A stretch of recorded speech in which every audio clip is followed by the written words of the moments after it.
everybody. Welcome back to the Radical Candor podcast. I am Kim Scott, author of Radical Candor and co-founder of Radical Candor, the company. And I'm Jason Rosoff, CEO and co-founder of Radical Candor. And I'm Amy Sandler, Chief Marketing Officer of Radical Candor, a Candor coach, and I will be your host for the podcast Radical Candor, How to Kick Ass at Work Without Losing Your Humanity. Before we dive into today's topic, which is how to check in with your team when working remotely, I'm going to turn it over to Kim, who really wants to give you all an update on what happened to Candor Inc. and what the company Radical Candor is all about. So we got a little feedback after the last podcast. What happened to Russ? So here's what's happened to Russ and what happened in general since our last episode in 2017.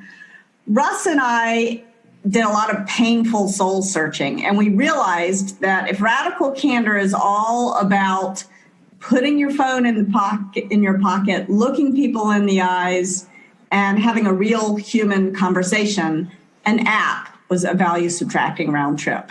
An app was not the way to go. And so we shut down the company. Russ went on to lead people operations at Qualtrics, and I retreated to my favorite place in the world, the Writer's Cave, where I wrote a blog post, A Big Change for Candor Inc. And it turns out that human conversations are a great way to connect, but so is writing. And happily, this blog post connected me to Jason Rosoff. Yeah, it was really interesting because it happened to be posted right at the time when I was leaving the organization I was a part of, Khan Academy. And what I appreciated so much about it was just understanding how deeply you had examined the role of technology in sort of mediating human interaction. And as a person who had created technology that was meant to facilitate education, I realized how I had experienced directly just how difficult it was to create software that actually didn't get in the way, but instead supported human-to-human interaction, which is a lot of education really is about humans interacting with each other and sharing ideas.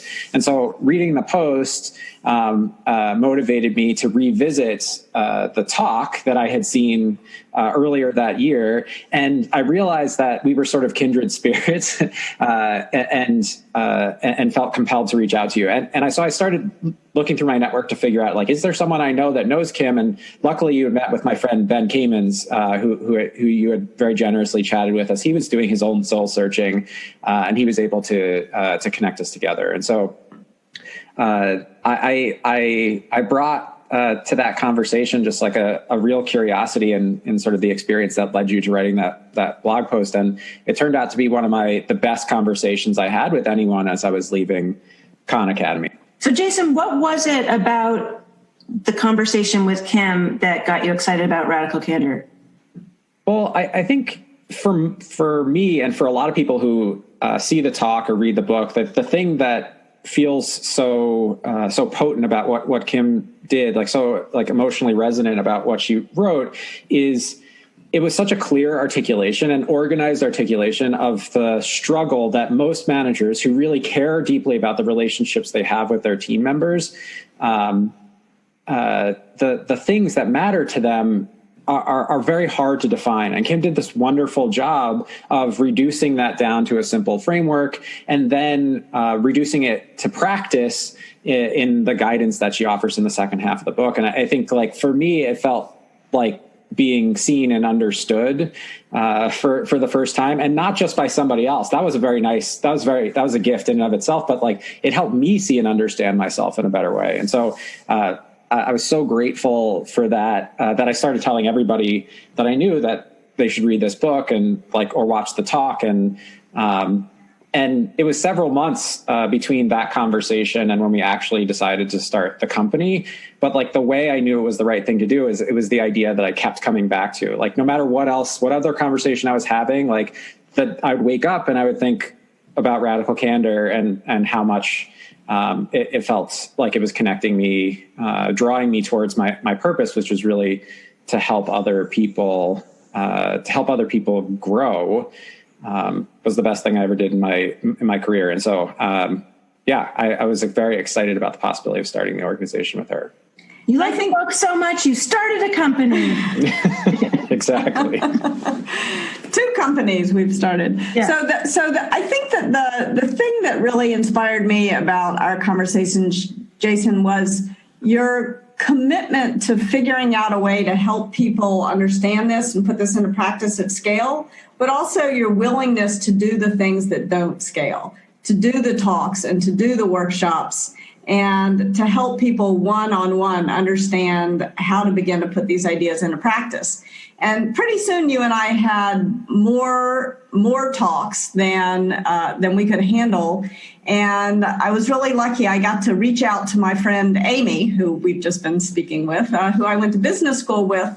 And she was teaching mindfulness and emotional intelligence to CEOs. At the same time, Amy, after business school, went to film school and did stand-up comedy. So Amy is one of the only people I know who can make mindfulness funny.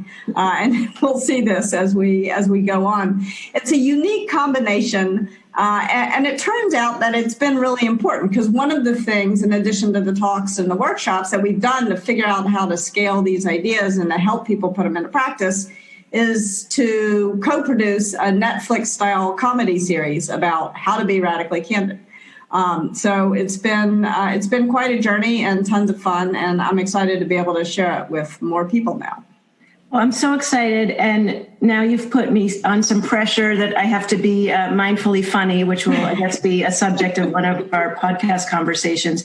I do like to say that when I would do retreats with CEOs, that we do mindfulness by day and mindfulness by night, which can sometimes help with the funny. So we'll see, depending what time of day you're listening to this podcast. Hopefully it will either accompany some humor or some wine.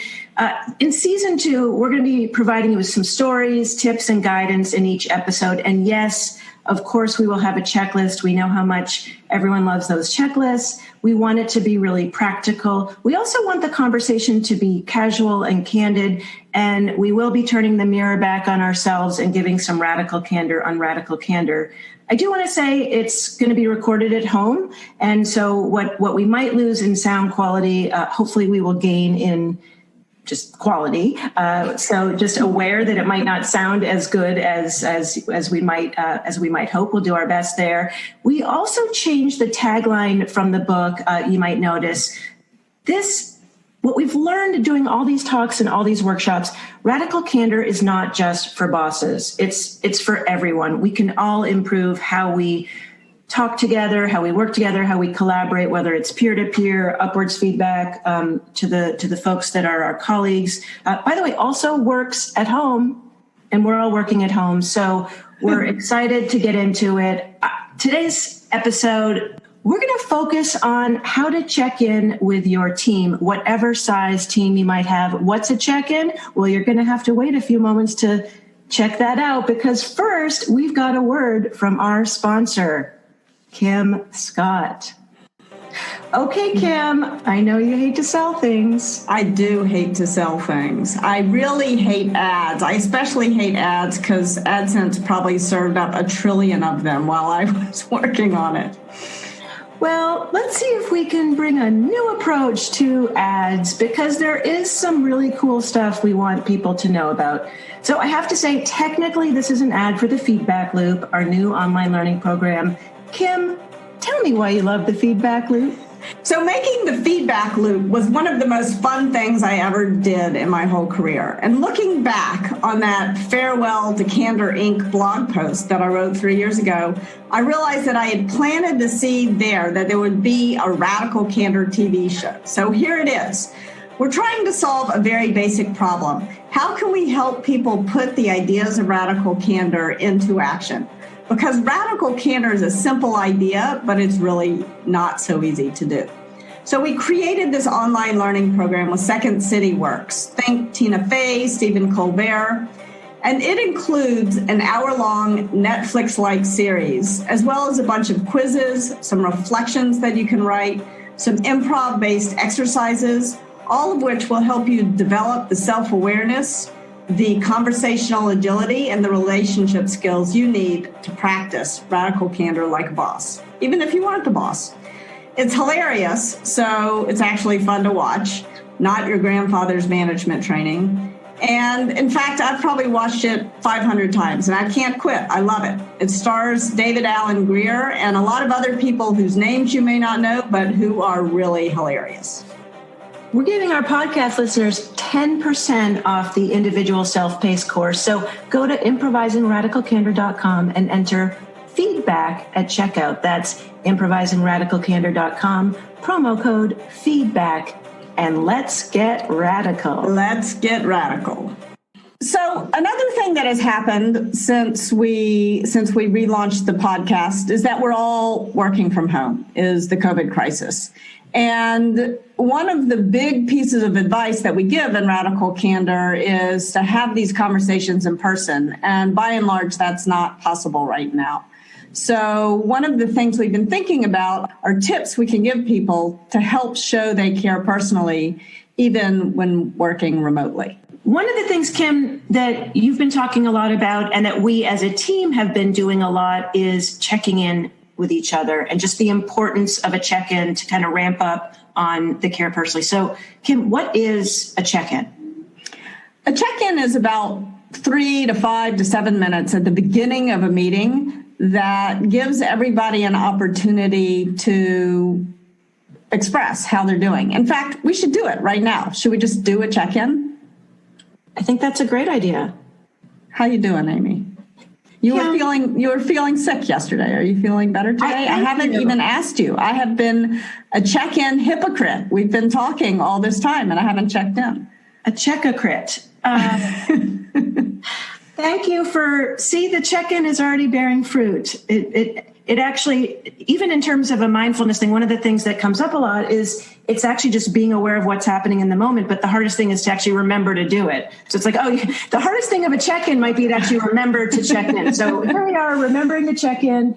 I thank you so much. I am feeling much better. And I will say one of the things we noticed is that the last time that we were connecting in a meeting was at the end of the day, and I think not feeling so energetic. And so we're meeting now in the morning. And so just noticing how time of day, like right now it's morning, I'm feeling really fresh. I'm so excited to be recording this with all of you. And even though the listener will not see your faces, I am seeing your faces, and that brings me great joy. How are you, Jason? I'm doing well. Yeah, I also feel fresh. I had my first meeting this morning at 8 a.m. and we were talking about building out some really cool virtual reality simulations where you can practice radical candor. And that was just such a fun exercise to think, like, what kinds of situations would we want to find ourselves in to allow us to practice radical candor. So I love starting the day with creative work like that. And so it really gave me a big boost. So I'm feeling good about today. How about you, Kim? I'm a little exhausted. I had to wake up at 5:15 this morning, and I hate waking up at 5:15.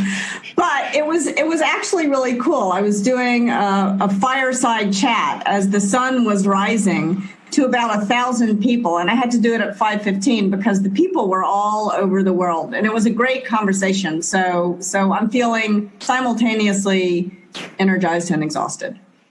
This is awesome. You know, Kim, for our listeners, I have to do, there were some air quotes around fireside chat. And then as she was talking about the sun rising, there was a hand gesture of sort of demonstrating the rising sun. And so for those of you who didn't see that, I just want you to imagine Kim Scott in her trademark orange sweater with the rising sun. But you bring up an important point, which is really around time zones and being sensitive to time zones. So one of our tips was always around, as you said, to the extent that we can be in person.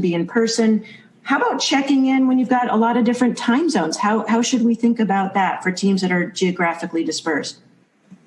I think that one of the things that I like to do is it's twice the work, but half the pain. So it seems worthwhile, is have meetings. If you're based in the US, you have twice the number of meetings, some on European time zones and some on Asian time zones. And that means that even though you're attending more meetings, you're not up at 5:15 in the morning. So that's one way to do it. Another way to do it is 6 a.m. California time, which is okay for most of the world. Yeah, Jason? and that actually affects us as a team too, because most of our team is in California, and Nora Wilcox, who's our head of operations, is in Texas. And so we'll often schedule meetings at times that run into when Nora should be eating or should be done for the day and not be fully aware of it. And so I think the main thing to keep in mind is that time of day certainly has an impact, and especially right now when we don't really know what everybody needs to do in order to be successful trying to work at home during a crisis. I think being sensitive to either finding ways to adjust schedules to sort of meet people where they are, or at the very least being open to the feedback that a meeting needs to move around in order to make it easier for other people to attend is just especially critical. And so apologies to Nora for a few dinners that we've run into. We talk a lot about how there was this McSweeney's bingo card going around a lot where it was like meetings have lost meaning and time has lost meaning and meaning has lost meaning. And so to the extent that time actually has happened and we were going into 7 p.m. in Texas, apologies on that. But I want to dig into check-in. Our team is quite small. There's 5 of us that meet regularly. But for teams that are larger, we actually got a question from someone who works in the medical profession wanting to do a Zoom check-in for a group of 70 people that they work together. And while really excited to connect and to hear what's on people's minds, also mindful that they didn't want it to turn into just an hour-long gripe session. So how do you think about a meaningful check-in for a really larger group? One simple way to do it is with a word cloud. Slido, and there's other technologies as well, allow you to have everyone type in a word about how they're feeling as they enter the meeting. And there's always 2 or 3 minutes at the beginning of these Zoom sessions where not everybody has arrived yet. And it aggregates all these words, and if one word gets repeated 15 or 20 times, it gets bigger. And it's a really cool way to pick up on the mood in a virtual room and to sort of make it explicit. So that's one thing to do, just to get a sense of how people are doing. Another cool thing to do is to use Zoom's feature where you can break people up into smaller groups and assign them to chat rooms. And you can do it randomly, so you never know who you're going to be in the chat room with. And that's a really good way to offer a sort of a virtual check-in where you don't have to go around. Because obviously, if you went around to 70 people and you gave everybody a minute, like that's already a long meeting and there's no time for the meeting. Yeah, I had a virtual workshop I led just this week, and we did check-in with pairs, and they called it Zoom Roulette. And they said they really like the Zoom Roulette of like, you don't know who you're going to get into this room with, and it's a nice way to mix folks up. Jason, what's a way that you like to check in with larger groups?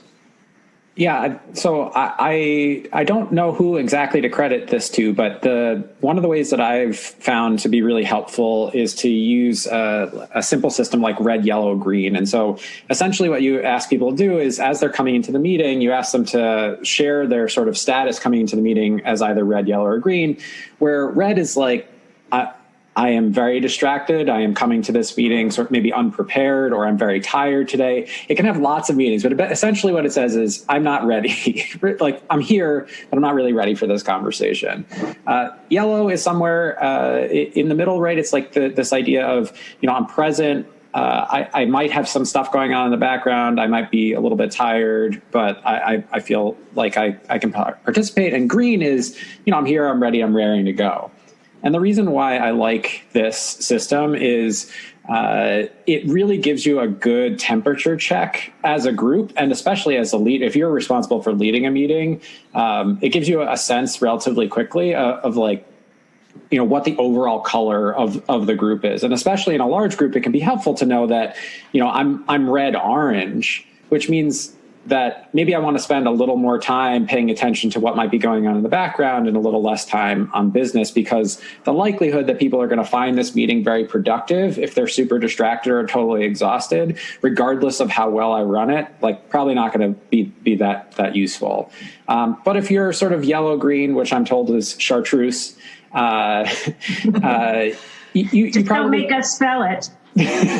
I would say, like, if you're yellow green, like, you probably can get a lot of stuff done that day. And the other reason why it's important, I think, is not just to get the sort of like overall temperature, but to give people, especially if you're the meeting runner, a sense of like the difference between how you're coming into that meeting and how other people are coming into that meeting. Because if your team is sort of yellow green and you're red, like, that might be a good time to ask for help, right? To say, like, I could use some help right now in figuring out how to make this meeting productive.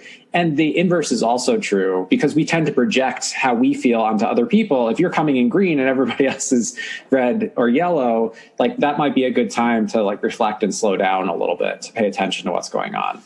So I like it. And you can make this visual. So if you have a tool, even like Google Docs or something simple like that, you can have people put a square of their color onto a Google presentation or something like that. And that can be a really nice way to visualize this. You know, one thing that I'm thinking of as you're talking, we haven't talked about yet, is that we can use red, yellow, green at the start of a meeting to get a sense of where people are. But there's also this sense that energy can kind of rise and fall during a meeting, especially if it's getting into lunchtime or dinner time. And so I wonder if during the middle of a meeting or towards at some point you actually do a pulse check, and you might have started at green and now you notice there was a text that had come up and now you are in a red state. So I wonder, how might we bring in red, yellow, green throughout a meeting time? Well, you did it really well, Amy, in a meeting that we were in recently, where it was kind of a contentious topic, and we jumped right into it, and we worked through the issue. I think we were all fine, but at the end of the meeting, you checked in.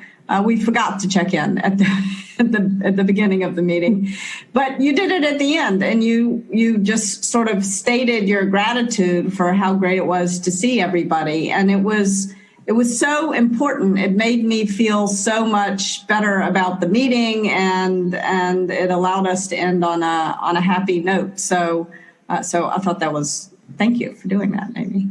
Oh. Well, thank you for the public praise, Kim. It felt specific and sincere to me. No, it was, it's interesting when you work frequently with people and you jump right into business and then you realize, like, oh, we got right into it. We actually forgot to acknowledge that they're human and I'm seeing their faces. So it's a great reminder. So we can check in anytime in a meeting. Great tip. The other thing, you can use tools like chat, just 1 or 2 words. How are you feeling in this moment? And what I like about 1 or 2 words is I could be feeling both, Kim, to what you said. I'm kind of excited and exhausted all at the same time. So just knowing that we often hold multiple emotions. And then what if, Jason, you have a whole group that's red and there's a lot of upset? I know, Jason, you might have some examples. Kim, you might have some examples of if there's an issue that's like sort of the elephant in the room that's actually coming up through that check-in. How do you think about that?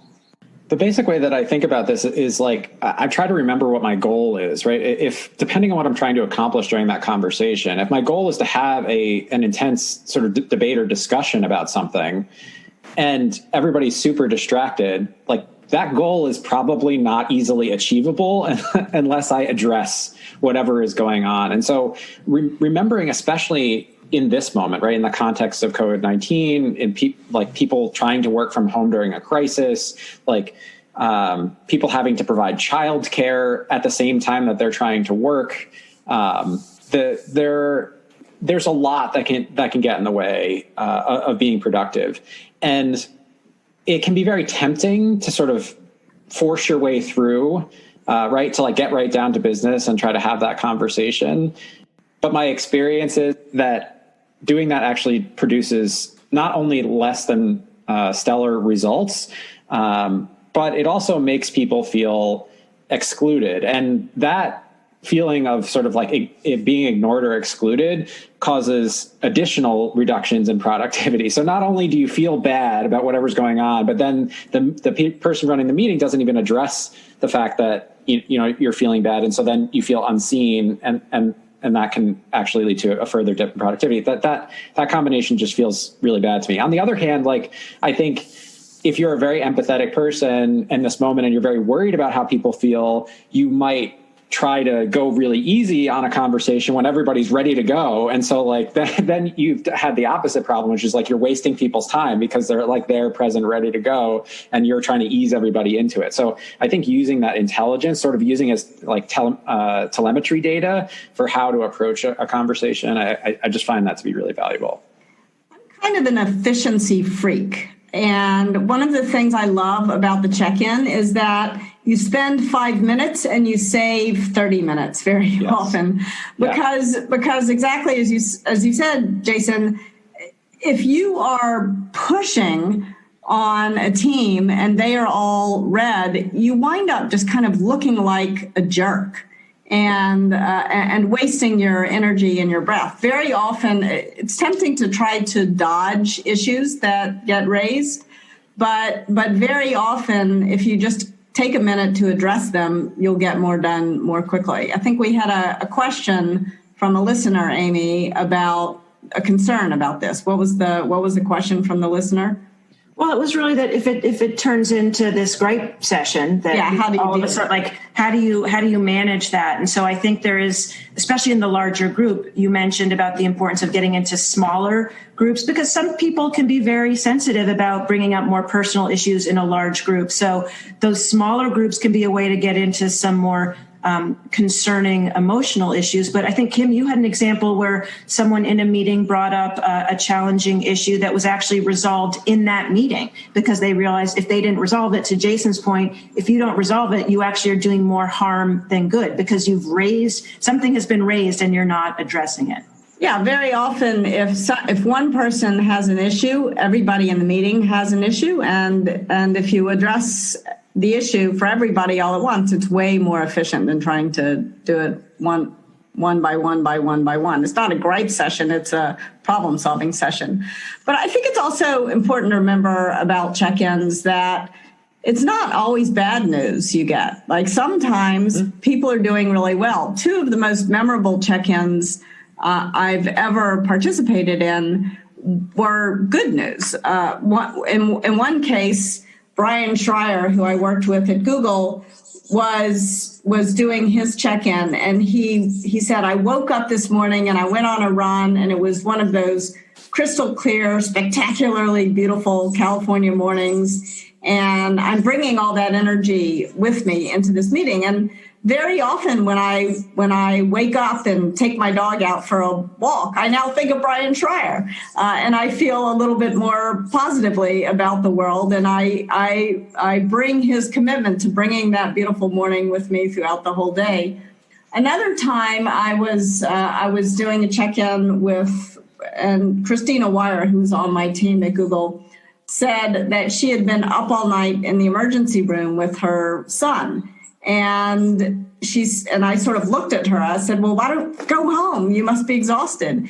And she said, my son was okay by 4:30 this morning and ready and rearing to go for the day. And I thought, if he can do it, I can do it. And it was really nice to hear that approach to parenthood. I was not a parent at the time. And that moment of Christina saying being in the ER all night long actually helped her do better work that day. It made me realize maybe it would be possible for me to become a parent and still work. So it made a huge difference, not just to that meeting, but to my whole life. So often you get a lot of good news in a check-in, or a lot of really helpful thoughts in a check-in. Well, thank you for sharing. And you know, what's so interesting now that I know about Brian and Christina, like I will take them into my day as well. And I think that's really the power of connecting and storytelling, that we can actually be inspired through other people's heroic acts. So onto our Radical Candor checklist. These are concrete tips you can put into practice at work and at home, and when you're working at home. Today's checklist is about checking in during virtual meetings as a way to show some care for the people you work with, and also to understand what's important to them in that moment. So first up, keep it simple. Remember red, yellow, green. Red means you're super distracted, yellow, you're kind of here, and green means you're ready to go. Tip number 2, for small teams, spend about 5-7 minutes at the top of the meeting asking everyone how they're doing. And if you get some challenging feedback, take the time in the meeting to address it. Tip number 3. For larger groups, use tools like chat, word clouds, or getting into pairs or small groups via breakout rooms to get a pulse check. For more tips, check out the show notes for this episode. This is season 2, episode 2 at radicalcandor.com/podcast. We'll see you soon. Thanks for joining us. Our podcast features Radical Candor co-founders Kim Scott and Jason Rosoff, is produced by our Director of Content, Brandy Neal, and hosted by me, Amy Sandler. Music is by Cliff Goldmacher. Be sure to follow us on Twitter at Candor and find us online at radicalcandor.com. We'll see you soon.